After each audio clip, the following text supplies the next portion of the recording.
आज मैं class 8 math exercise 1.1 का क्वेश्चन नंबर 4 का सॉल्व करेंगे। तो चलिए सबसे पहले क्वेश्चन नंबर 4 को देखते हैं। निम्नलिखित में प्रत्येक में से कौन सी संख्या बड़ी है। यानी कि इसमें क्वेश्चन दिया हुआ है और उसमें पूछ रहा है कि कौन सी संख्या बड़ी है। तो चलिए सबसे पहले इस क्वेश्चन को हल करते हैं हम लोग। ए नंबर में दिया हुआ है कि 2/3 बड़ा है या फिर 5/2। इसका बनाने का नियम है कि सबसे पहले इसका जो हर जो होता है हर का एलसीएम निकालेंगे। यदि 3 और 2 का हम एलसीएम निकालते हैं तो मेरा 6 होता है। अब यहाँ पर हम क्या करेंगे, 2/3 है 2/3 लिख लिए, 5/2 है 5/2 को लिख लिए। यहाँ पे इंटू का साइन देंगे, यहाँ पे एक लाइन खींचेंगे। अब यहाँ पे नीचे मेरा जो एलसीएम कितना आया, 6 आया है, तो यहाँ पर 6 लिख देंगे और इसके नीचे भी 6 लिख देंगे। अब यहाँ पे देखना है कि 2 का टेबल हम कितना बार पढ़े कि मेरा 6 आ जाए। तो यदि हम 2 का टेबल 3 बार पढ़ते हैं तो 6 आ जाता है। अब जब 2 के साथ 3 को गुना किए तो ऊपर भी हमको 5 के साथ 3 से गुना करना होगा। अन के 5 दिया 15। यहाँ पर अब हम 3 का टेबल कितना बार पढ़े कि 6 आ जाए। तो यदि 2 बार पढ़ेंगे तो मेरा 6 आ जाएगा और ऊपर भी हमको 2 लिखना होगा, यानी कि 2 2 ज़ा 4। अब यहाँ पे देखेंगे हम लोग कि नीचे आने इसका जो है डेनोमिनेटर जो है सेम है 6 तो इसका डेनोमिनेटर देखेंगे कि कौन सा बड़ा है। तो यहाँ पे 15 जो है मेरा बड़ा है, तो इसका आंसर हो जाएगा मेरा 5/2। यानी कि इस क्वेश्चन में जो है 5/2 मेरा बड़ी संख्या है। अब बी नंबर का क्वेश्चन सॉल्व करते हैं। यहाँ पे नीचे कुछ नहीं है तो यहाँ पे क्या रहता है, 1 रहता है, और 2 और 1 का यदि हम एलसीएम लेंगे तो मेरा 2 आएगा। फिर उसी तरह से यहाँ पे लिख लेंगे 1/2 इंटू, यहाँ पे 0 हो जाएगा, इंटू नीचे कुछ नहीं तो 1। और मेरा एलसीएम 2 आया था, 2 इसके नीचे लिख देंगे। अब 1 का टेबल यदि हम 2 और पढ़ेंगे तो मेरा 2 आता है और यहाँ पे 0 आ जाएगा। और यहाँ पे 2 का टेबल 1 और पढ़ेंगे 1 यानी कि 1, यानी कि नीचे मेरा बेस सेम है, 0 बड़ा है या 1 बड़ा है, तो 1 बड़ा है। इस क्वेश्चन में यहाँ पे मेरा 1/2 बड़ा हो जाएगा, बड़ी संख्या। चलिए अब सी नंबर का क्वेश्चन देखते हैं। इसके नीचे कुछ नहीं तो 1, और इसका एलसीएम निकालेंगे तो एलसीएम मेरा 5 निकल जाएगा, -2/5 0/1 इंटू इक्वल टू 5। और 1 का टेबल 5 पर पढ़ेंगे तो मेरा 5 आ जाएगा, 5 0, क्योंकि 5 और 0 को गुना करते हैं तो 0 आएगा। 5 का टेबल 1 बार -2। अब यहाँ पे देखेंगे हम लोग कि नीचे जो है इसका 5 है, यहाँ भी इसका 5 है, यानी कि नीचे जो है सेम है। अभी ऊपर में मेरा 2 -2 बड़ा है या फिर 0 बड़ा है, तो -2 यानी कि ये मेरा कर्जा में है, और 0 इसीलिए मेरा क्या होगा, यहाँ पे 0 वाला बड़ा हो जाएगा। यानी कि इस क्वेश्चन में जो है 0 क्या होगा, बड़ा होगा, बड़ी संख्या। क्वेश्चन नंबर डी में देखते हैं। इसका जो है नीचे समान है, तो इस क्वेश्चन में क्या होगा, -4 बड़ा है या 4 बड़ा है। तो नेगेटिव नंबर जितने भी होते हैं वो पॉजिटिव नंबर से हमेशा छोटा होता है, तो इसीलिए यहाँ पे जो है मेरा बड़ी संख्या जो हो जाएगा 4/7 हो जाएगा।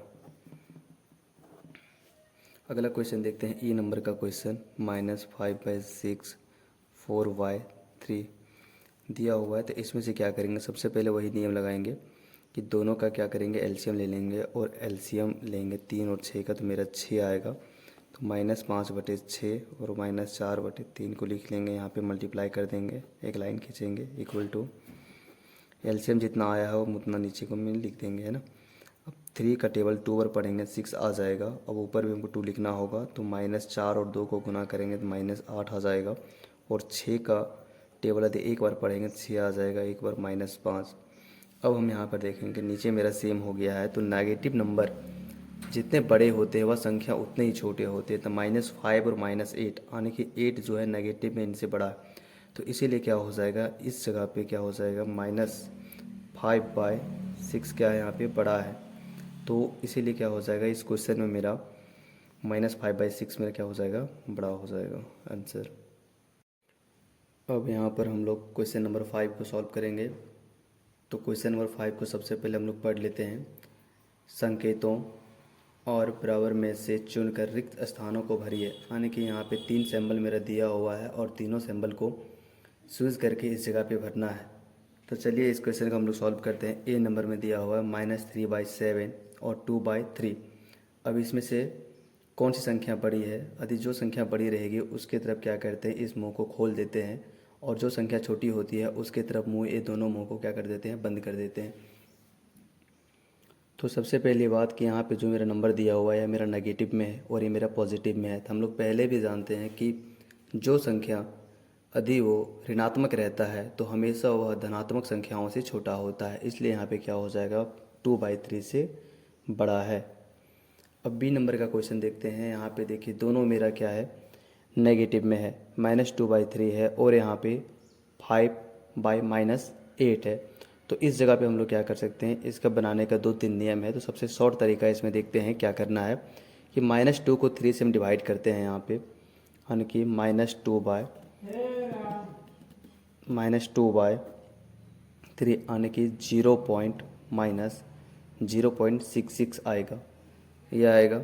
अब यहाँ पर क्या करते हैं, -8 है और 5 है, तो इसको 5 को क्या करते हैं, -8 से हम डिवाइड करते हैं, तो यहाँ पे आ जाएगा -0.62। इसी तरह और नंबर रिपीट करेंगे तो यहाँ पे देखते हैं -0.66 आने के, और यहाँ पे -0.62। तो इसमें क्या है कि नेगेटिव में मेरा ए नंबर बड़ा है। तो जो संख्या नेगेटिव में बड़ा होता है वह हमेशा छोटा होता है। तो इस जगह पे क्या हो जाएगा, -0.62 इसके अपेक्षा बड़ा है। तो इसलिए हम यहाँ पे क्या करेंगे कि 5/-8 यहाँ पे क्या है, मेरा बड़ा हो जाएगा। अब यहाँ पे देखिए 0 बड़ा है या फिर -5/6 बड़ा है। तो पहले भी हमने बताया था आपको कि जो नंबर नेगेटिव में होता है वह हमेशा पॉजिटिव संख्या से क्या होता है, छोटा होता है। तो इसीलिए यहाँ पे क्या हो जाएगा, 0 मेरा बड़ा हो जाएगा -5/6 से। अगला क्वेश्चन देखिए, यहाँ पे भी दिया हुआ है -2/3 और 0, तो यहाँ पे भी हो जाएगा मेरा 0 बड़ी संख्या हो जाएगा।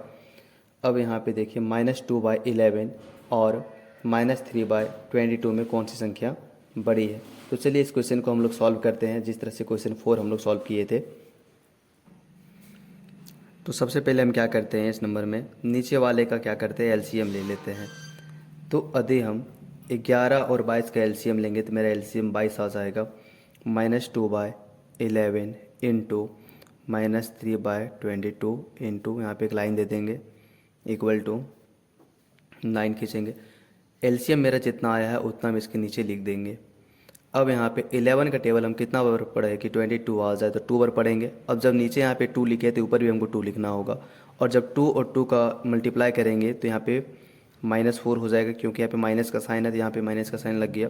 और 22 का टेबल 1 और पढ़ेंगे तो 22 ऊपर भी हमको 1 करना होगा, तो -3 इंटू 1 करेंगे तो -3 आ जाएगा। अब देखिए यहाँ पे देखिए नेगेटिव में जो है 4 जो है वह छोटा हो जाएगा, और यहाँ -3 जो है बड़ा हो जाएगा, क्योंकि यहाँ पे 4 रुपये कर्जा में है और यहाँ पे 3 रुपये कर्जा में है, तो 3 रुपये कर्जा वाला बड़ा होगा। तो इसीलिए इसमें क्या हो जाएगा, मेरा -3/22 जो है -2/11 के अपेक्षा बड़ा होगा। अब यहाँ